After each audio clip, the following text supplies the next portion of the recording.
Билей бұл адамға сен үшін қылған емгегі, жақсылықтары үшін өзіңдің чоң разышылығыңды, қалу тілегіңді, жылы сөздеріңді арнауға мүмкіншілік түзуші дата деп есептеймін. Жақында Қырғыз Республикасының илимине эмгек сіңірген ишмер профессор ұстатым Қапар Зулпукаровичтің 75 жылдық марекесін белгілеу алдында тұрабыз. Учуртан пайдаланып, ағайды ушул Кутман Курак торколуу тойы менен чындыгында куттуктаймын. Бекем денсаулык, узун өмүр, тоодой бакыт, бакубат жашоо каалаймын. Дайыма ушинтип тың бойдон жүрүп, тил илиминде ийри ачылыштарды жасоону улантып, лингвистиканын өнүгүшүнө зор салым кошуп жүрө беришине тилектешмин. Агай менен дайым алдында жүрүп, анын билимин, тажрыйбасын, асыл сапаттарын сиңирүүгө дайым аракет кылам. Жада калса, айрым тамашаларын дагы эске тутуп жүрөм. Уруксат этсеңиздер, ошол тамашаларынан айтып койсом. Капар Зулпукарович интеллигенция чөйрөсүндө жүргөндүктөн тамашалары кесиптештери, окуучулары менен көбүрөөк байланыштуу. Бир жолу жарым жылга жакын Капар Зулпукарович баш корпуска келип калат. Баш корпуста бир кесиптешин жолугуп туруп, майрам менен келе жаткан куттуктап, колун кыса кармап мындай деп айтат.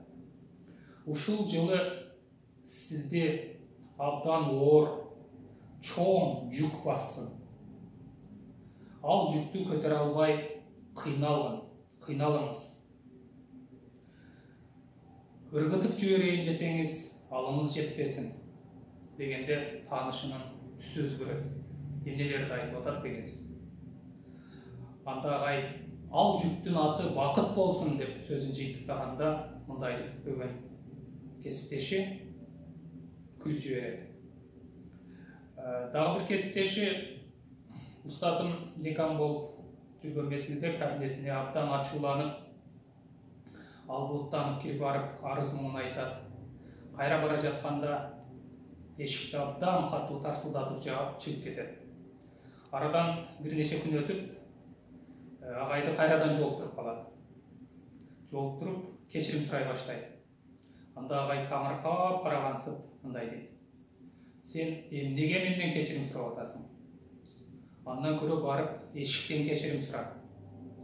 Ал байкуш азырыга чейин өзүнө келе албай жүрөт деп тамашалайт.